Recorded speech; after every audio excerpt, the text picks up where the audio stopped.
Allah akan mengetahui kebenaran.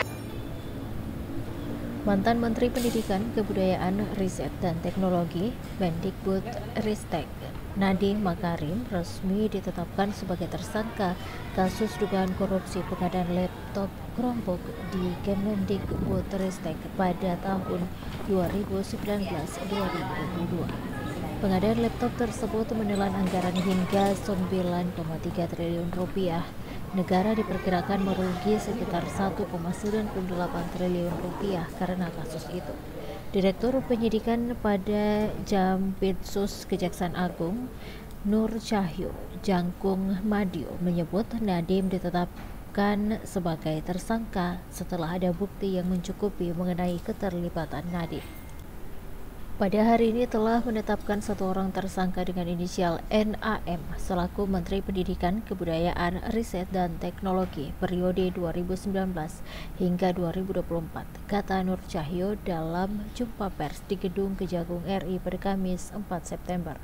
Setelah menjadi tersangka, Nadiem langsung ditahan selama 20 hari ke depan. Dia disangkakan melanggar pasal 2 ayat 1 JO, pasal 3 JO 18 Undang-Undang Pemberantasan Tindak Pidana Korupsi JO pasal 55 ayat 1 ke 1 KUHP. Duduk perkara dan kronologi. Pengusutan kasus ini bermula pada tahun 2020 ketika Kemendikbudristek menyusun rencana pengadaan bantuan peralatan teknologi informasi dan komunikasi atau TIK bagi satuan pendidikan mulai dari dasar hingga atas. Hal itu bertujuan untuk pelaksanaan asesmen kompetensi minimal.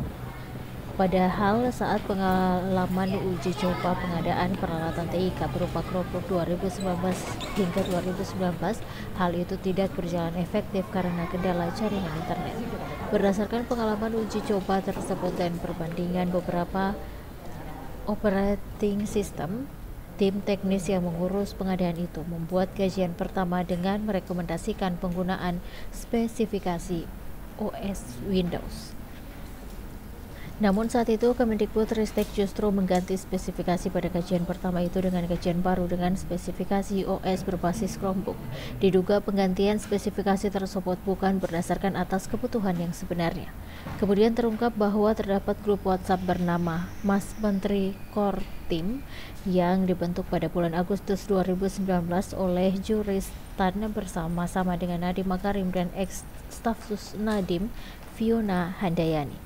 Direktur Penyidikan pada Jampitsus Kejagung Abdul Qohar mengatakan grup WA itu dibentuk untuk membahas mengenai rencana pengadaan laptop Chromebook.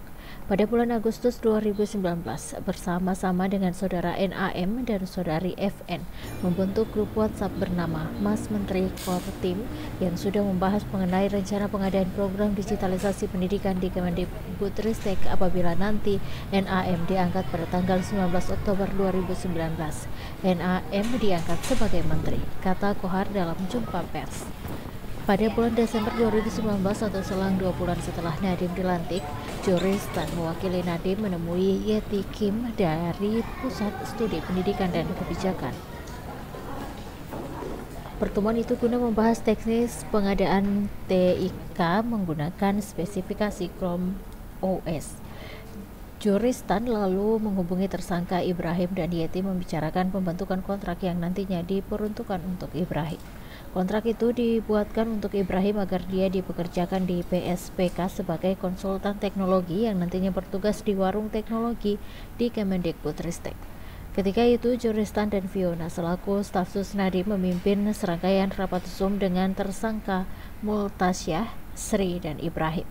Dalam rapat, Juristan meminta agar ketiga tersangka untuk melakukan pengadaan laptop di Kemendikbudristek menggunakan spesifikasi Chrome OS. Lalu pada bulan Februari dan April 2020, Nadiem Makarim bertemu perwakilan Google yang berinisial WKM dan PRA membicarakan pengadaan laptop di Kemendikbudristek.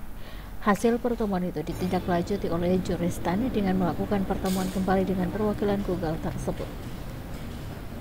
Membicarakan teknis pengadaan TIK di Kemendikbudristek menggunakan Chrome OS, diantaranya co-investment 30% dari Google untuk Kemendikbudristek, papar Abdul Qohar.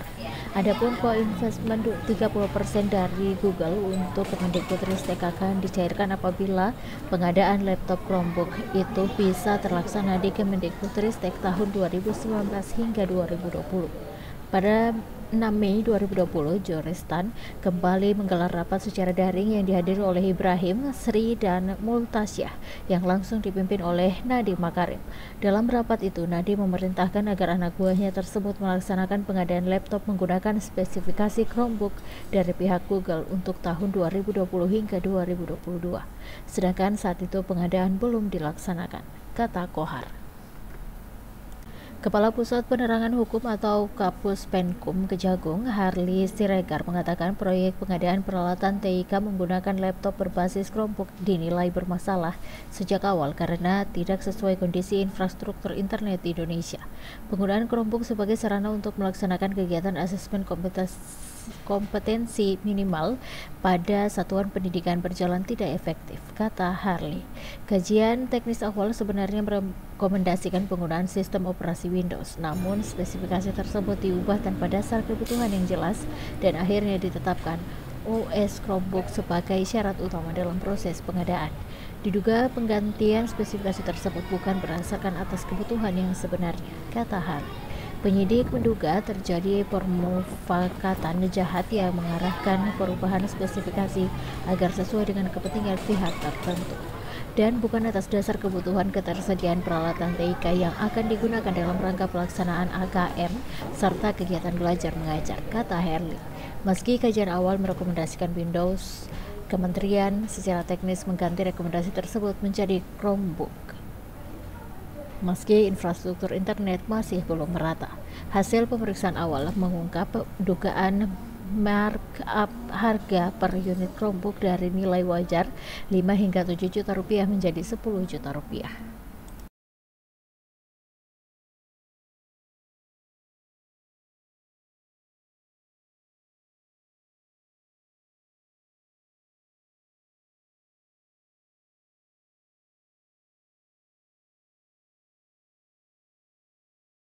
Download Tribun X sekarang, menghadirkan lokal menjadi Indonesia.